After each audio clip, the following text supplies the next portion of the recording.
Pakistan super league 2024 की drafting मुकम्मल हो चुकी है। तमाम टीमों ने अपने 18 रुकनी स्क्वाड तरतीब दे दी हैं, जिसकी तफसील आप गुज़िश्ता वीडियो में वर्ल्ड स्पोर्ट्स पर मुलाहिज़ा कर चुके हैं। लेकिन अभी भी बहुत सारे शायकीन क्रिकेट के जहनों में ये सवाल है कि शर्जील खान को क्यों पिक नहीं किया गया, उसकी वजह क्या है, इसके ऊपर बात करेंगे। और इसके अलावा वो प्लेयर जो कि जिनके बारे में उम्मीद की जा सकती थी कि उन्हें हार्ड चॉइस के तौर पर ड्राफ्ट में लिया जाएगा, लेकिन उन्हें पिक तक नहीं किया गया किसी भी कैटेगरी में, तो उनके ऊपर भी बात करेंगे कि वो कौन कौन से प्लेयर्स हैं। और सबसे पहले हम बात करते हैं शर्जील खान की, जो कि कराची किंग्स के लिए खेलते रहे, इसलिए इससे पहले इस्लामाबाद यूनाइटेड के लिए खेल रहे थे। लेकिन उनको जो पिक ना करना है, ये एक बड़ा सवालिया निशान है इसके ऊपर। हालांकि पाकिस्तान वनडे कप में वो अच्छी कारकर्दगी दिखा रहे थे, लेकिन नेशनल T20 कप 2023 में उनकी कारकर्दगी इंतहाई ख़राब रही। गो के 150 ज़रूर बनाई, लेकिन ओवरऑल एवरेज और स्ट्राइक रेट खासा कम था। गुज़श्ता PSL का सीज़न उनके लिए इंतहाई मायूसकुन गुजरा। लेकिन यहाँ अहम सवाल ये है कि क्या नेशनल T20 कप की जो कारकर्दगी है उसको सिलेक्टर्स या जो फ्रेंचाइजेस के मुंतज़मीन होते हैं, जो पिक करते हैं खिलाड़ियों को, क्या वो नेशनल T20 कप की कारकर्दगी को अहमियत नहीं देते। और ये हकीकत है कि जब कोई फ्रेंचाइज ओनर इन्वेस्ट कर रहा होता है तो उसकी पूरी कोशिश होती है कि बेस्ट से बेस्ट प्लेयर हासिल किया जाए। और शायद यही वजह है कि बाज़ औक़ात कोई खिलाड़ी कम्बिनेशन में नहीं आता, और या फिर बाज़ औक़ात ये होता है कि उनकी जो कारकर्दगी होती है, उसका जो लेवल होता है उसको देखा जाता है। क्योंकि बदकिस्मती से हमारे डोमेस्टिक क्रिकेट में और दीगर जो बड़ी टीमें हैं जैसे इंडिया, ऑस्ट्रेलिया या इंग्लैंड या फिर साउथ अफ्रीका, उनके डोमेस्टिक क्रिकेट में क्लास का, लेवल का बहुत बड़ा फ़र्क है, जिसकी वजह से जो डोमेस्टिक क्रिकेट की कारकर्दगी है उसको ज़्यादा अहमियत नहीं दी जा सकती।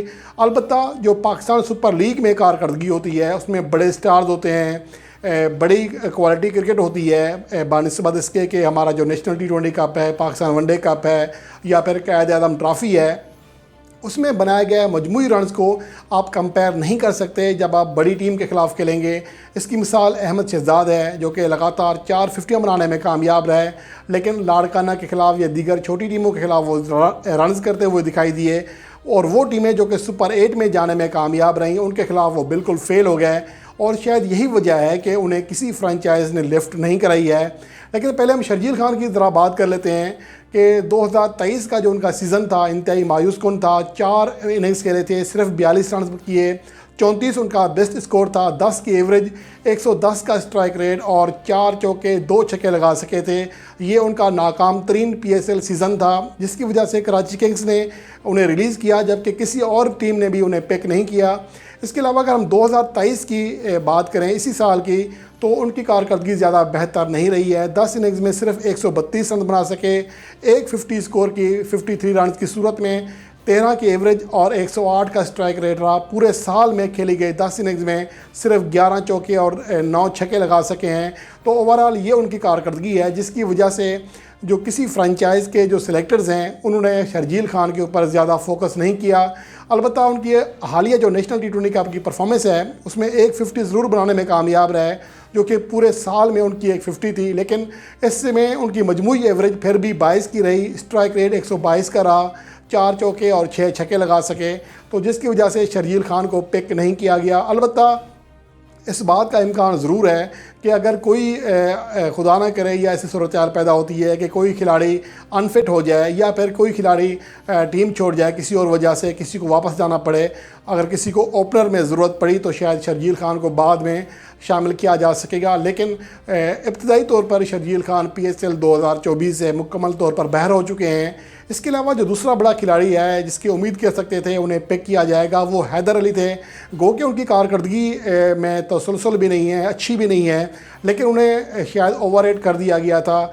मोहम्मद यूसुफ ने तो उन्हें बाबर आजम से भी बड़ा बैट्समैन करार दिया था, लेकिन अब उनकी जो कारकर्दगी है वो दिन ब दिन नीचे जा रही है। इसका अंदाज़ा इस बात से लगाया जा सकता है कि PSL 2023 में वो प्लाटिनम कैटेगरी में रखे गए थे, जिस पर जब वो कैटेगरीज बनाई गई थी तो मैंने तब भी कहा था कि हैदर अली को किस खुशी में प्लाटिनम कैटेगरी दी जा रही है। लेकिन बहरहाल अब उनकी कारकर्दगी के ऊपर बात करें उस खिलाड़ी की जो कि प्लाटिनम कैटेगरी में था गुज़श्ता साल, 6 इनिंग्स में सिर्फ 109 रन किए थे, 59 रन उनका बेस्ट स्कोर था, 18 की एवरेज और सिर्फ 112 का स्ट्राइक रेट था, जो कि टी20 मैचेस में किसी भी तरह काबिल कबूल नहीं कहा जा सकता। और पूरे सीज़न में या पूरे टूर्नामेंट में सिर्फ 11 चौके और 3 छक्के लगा सके थे। इसके अलावा अगर हैदर अली की रवां साल की बात करें, 2023 में मजमूई टी20 मैचेस में 33 इनिंग्स खेले हैं, 583 रन कर सके, 18 की एवरेज है, 128 का स्ट्राइक रेट है, सिर्फ 3 फिफ्टियाँ की, 3 छक्के और 11 चौके लगाए। तो ये उनकी ओवरऑल कारकर्दगी शायद इस काबिल नहीं है कि उन्हें पिक किया जाता या कोई फ्रेंचाइज हार्ड चॉइस के तौर पर हैदर अली को लेती, क्योंकि उनकी कारकर्दगी डे बाई डे बजाय ऊपर जाने के नीचे जा रही है, जिसकी वजह से कोई फ्रेंचाइज अब उनके ऊपर एतमाद करने के लिए तैयार नहीं है। और उसके अलावा अहमद शहजाद उनकी बात अगर करें तो अच्छा, वैसे यहाँ पर मैं हैदर अली का ये भी बता दूं कि हालिया जो नेशनल टी20 कप खेला गया उसमें वो 10 इनिंग्स में सिर्फ 130 रन कर सके थे, 14 की एवरेज थी, 134 का स्ट्राइक रेट था, जिसकी वजह से उनकी जो कारकर्दगी रही नेशनल टी20 कप में वो भी आउट क्लास नहीं रही है। और अगर आप अहमद शहजाद की बात करें, जिन्हें नेशनल टी20 कप में लगातार 4 फिफ्टियाँ बनाने के बाद आसमान पर उठा दिया गया था, वो बाद में मुसलसल नाकाम हो रहे हैं। और यहाँ तक कहा जा रहा है कि उन्हें न्यूजीलैंड के ख़िलाफ़ सीरीज़ में मौका देना चाहिए। हालांकि उनकी कारकर्दगी सबके सामने है, सिर्फ वो छोटी टीमों के खिलाफ रन्स कर रहे हैं। इसलिए मैंने कहा था कि अगर वो पाकिस्तान सुपर लीग में आते हैं, यहाँ पर जो परफॉर्मेंस देते हैं, तो उसके बाद उन्हें कोई भी उनकी मुखालफत नहीं करेगा कि उन्हें पाकिस्तान टीम में मौका दिया जाए।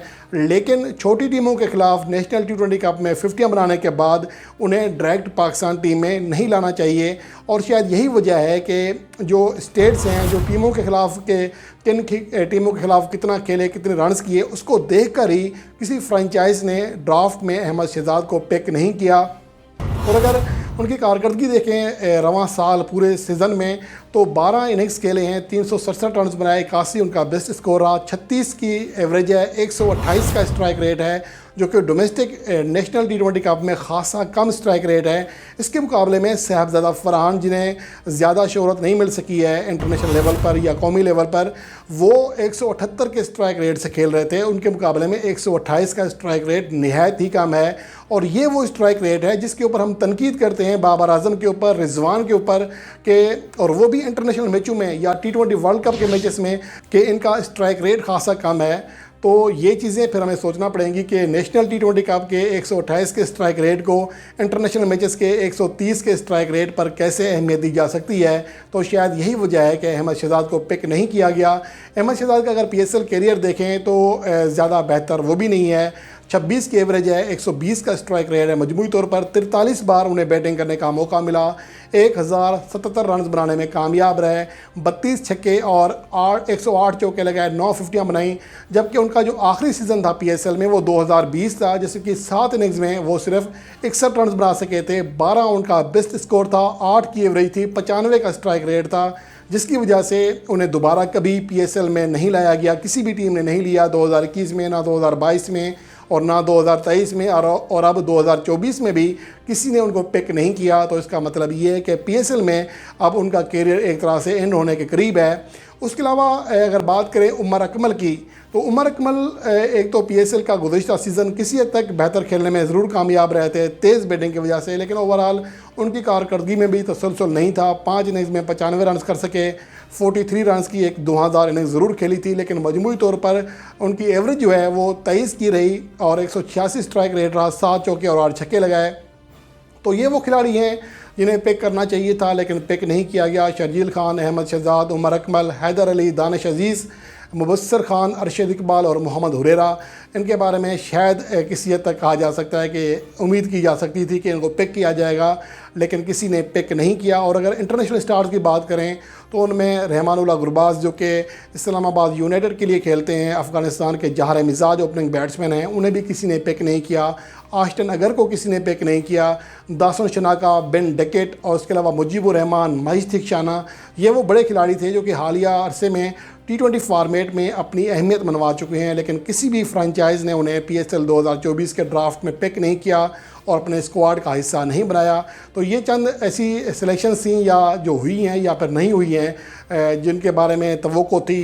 तो उसमें सबसे जो अहम चीज़ है वो शर्जील खान है, जिसके बारे में काफ़ी लोग जो हैं हैरान हैं कि शर्जील खान को पिक नहीं किया गया। लेकिन अगर कागज़ पर देखें, कारकर्दगी देखें, उम्मीद के तौर पर तो आप शर्जील खान को हार्ड चॉइस के तौर पर रख सकते हैं। लेकिन बदकिस्मती से 2023 की जो उनकी कारकर्दगी है T20 मैचेस में, वो शायद इस लेवल की नहीं थी कि उन्हें कोई टीम हार्ड चॉइस के तौर पर अपने स्क्वाड में शामिल करती।